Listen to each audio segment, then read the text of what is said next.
Hi, everyone. It's a pleasure for the International Observatory on Migration and Human Rights, Argos, to welcome you to this cycle of interviews with experts on migration-related issues, which is aimed to better understand human mobility processes and challenges. Today, we are here with Marjorie Cohn. Marjorie is Professor Emerita at Thomas Jefferson School of Law in San Diego, California, where she taught for 25 years. She lectures throughout the world about international law and human rights. She's author of several books, and she writes articles and provides commentary for local, regional, national, and international media outlets. Professor Cohn has served as a new consultant for CBS News, as well as a legal and political commentator on BBC, CNN, Fox News, NPR, and Pacifica Radio. All her work is collected on her website, which is marjoriecohn.com. Good morning, Marjorie. Thank you very much for being with us. Good morning, Nicole. Thank you for having me. Marjorie, President Trump migration policy have been on the front page of newspaper around the world for years. Now with the new administration, it's a bit more difficult to understand what's really going on and if real change is underway. For example, we know that despite President Biden's promises to stop deportation, his administration has deported over 300,000 people since late January, and largely under a Trump-era policy known as Title 42. Marjorie, could you please explain us what this controversial Title 42 is about and which is its impact on migrants and asylum seekers arriving in the US? Yes, the Biden administration has continued the Trump administration's inhumane Title 42 policy, and Section 265 of U.S. Code Title 42 allows the director of the Centers for Disease Control and Prevention, the CDC, to prohibit the introduction into the U.S. of individuals if the director believes that there is a serious danger of introduction of a communicable disease into the United States. Now, this Title 42 expulsion policy is based on the misapplication of an obscure public health law, which was designed to grant quarantine authority to health officials, but it would apply to all persons, including U.S. citizens who arrive from a foreign country. It was never intended to be used to distinguish between non-citizens who could or could not be removed or expelled from the United States. The people who are not sent back to Mexico are kept in the custody of the Customs and Border Protection or the Immigration and Customs Enforcement. And they're kept in detention, and they're sent back to their home countries with no chance to apply for asylum. The Customs and Border Protection officers and the Border Patrol agents abuse the migrants in their custody, denying them emergency medical care, stealing their belongings, and conducting expulsions at night to dangerous border towns. The migrants wait at the border, compelled to stay in Mexico, some for as long as 2 to 4 years, just to be able to file for asylum. And the migrants whom the United States government turns back at the border, in other words, back into Mexico, including mothers with young children, are sitting ducks for kidnapping and others when they were returned to Mexico. At least 492 reports of violent attacks have been documented since January 21st of 2021. And that includes kidnapping, rape, assault against people who are stranded at the border and or expelled to Mexico. 81% of LGBTQ asylum seekers have reported attacks, including rape, kidnapping, trafficking, and other violent assaults. About 1,500 people are living in a tent encampment in Tijuana, Mexico, near the port of entry at San Isidro. And many are stranded there for more than a year because they can't apply for asylum due to the Title 42 expulsion policy. Since Trump implemented the Title 42 program on March 20th of 2020, and Biden has continued it, more than 630,000 people have been expelled to the United States, and that includes 240,000 during the Biden administration.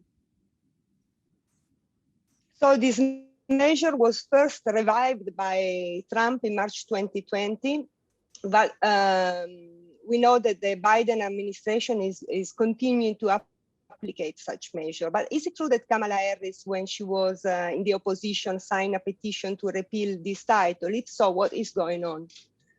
Why are they keeping? There is a humanitarian and human rights crisis because the US government has effectively closed the border to asylum seekers and has not allowed them to file for asylum since March of 2020. And as you say, Vice President Kamala Harris, she should know better because she opposed Title 42 when she was a senator before she became vice president. And Kamala Harris, together with Bernie Sanders, Elizabeth Warren, and Ed Markey, all Democrats and Bernie Sanders and independent, they all signed a letter calling for an end to Title 42. And in March, Biden made Harris his point person on immigration. Like Trump, the Biden-Harris administration is disingenuously using the excuse of health hazards from the COVID virus to justify continuing its Title 42 closure, in spite of the consensus by experts that there is no correlation between the entry of migrants and the increased risk of COVID infection. So this is really a political decision. And interestingly, CDC, the Center for Disease Control, opposed the Title 42 program during the Trump administration because they said it was not supported by a public health rationale. But the director of CDC bowed to pressure by Trump's Vice President Mike Pence and other administration officials, and the Trump administration used the coronavirus pandemic as a pretext for its larger racist, xenophobic, and anti-immigrant plan to close the US-Mexican border to migrants seeking humanitarian protection. So Title 42 is being used to deport people under the pretext of the COVID pandemic. As they are using health reason to deport people, which is the authority who decide who is to be deported? And is there any protocol to verify the health of migrants?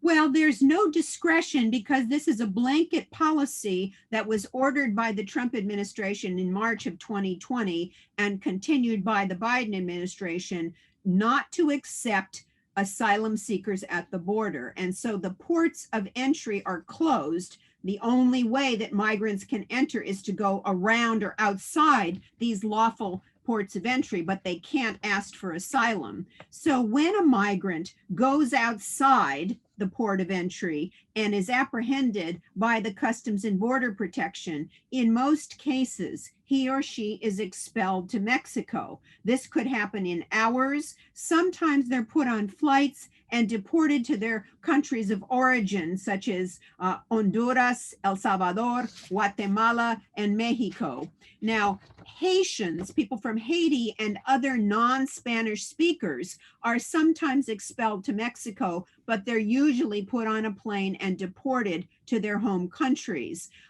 It's either the immigration and customs enforcement or the Customs and Border Protection who make that decision. They're not supposed to send people to Mexico if they're non-Spanish speakers or if they don't have any papers to be in Mexico, such as people from Haiti, but they do it anyway. So the procedure is somewhat arbitrary. Thank you. And what happened to children, the minors who are subjected to Title 42? The Biden administration made an exception to Title 42 for unaccompanied minors and unaccompanied children and minors. Hundreds of them are now in convention centers in San Diego and Texas because they aren't being expelled and they are allowed into the United States under this exception to Title 42. The US government is trying to pair them up with host families in the United States. The problem is that the families of these minors are afraid to return, are afraid that if they return to their home countries, the children will be killed. And so this Title 42 policy actually forces family separations. These families send their children over the border, but the parents can't come with them. So it really is responsible for separating families, which is very inhumane. And Marjorie, what nationality are most of deportees? Most of the deportees come from El Salvador, Guatemala, Honduras, and Mexico, and they are either expelled to Mexico or back to their country of origin. They're put on flights, they're deported to countries, or they're sent across the border to Mexico where they face great dangers. The number of Asian migrants deported or anyway maintaining an irregular position is very high. Do you consider that there is a racial approach in the US immigration policy? The migrants from Spanish-speaking countries are much higher than the number of Haitians who are expelled. The problem is that Haiti is not safe for Americans to travel to.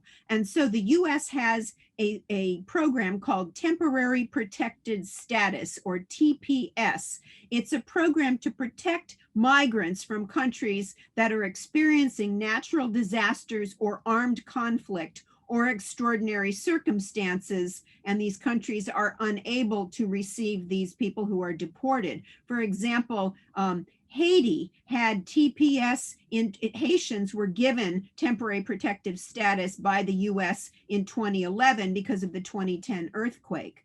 But on May 22nd, just recently, the Department of Homeland Security redesignated Haiti for temporary protected status. So now Haitians can get work authorizations and stay in the United States for 18 months. But this only applies to those Haitians who were in the United States by May 21st of 2021. All of those who were expelled to Haiti in the past cannot get this temporary protected status, and the United States continues to deport them.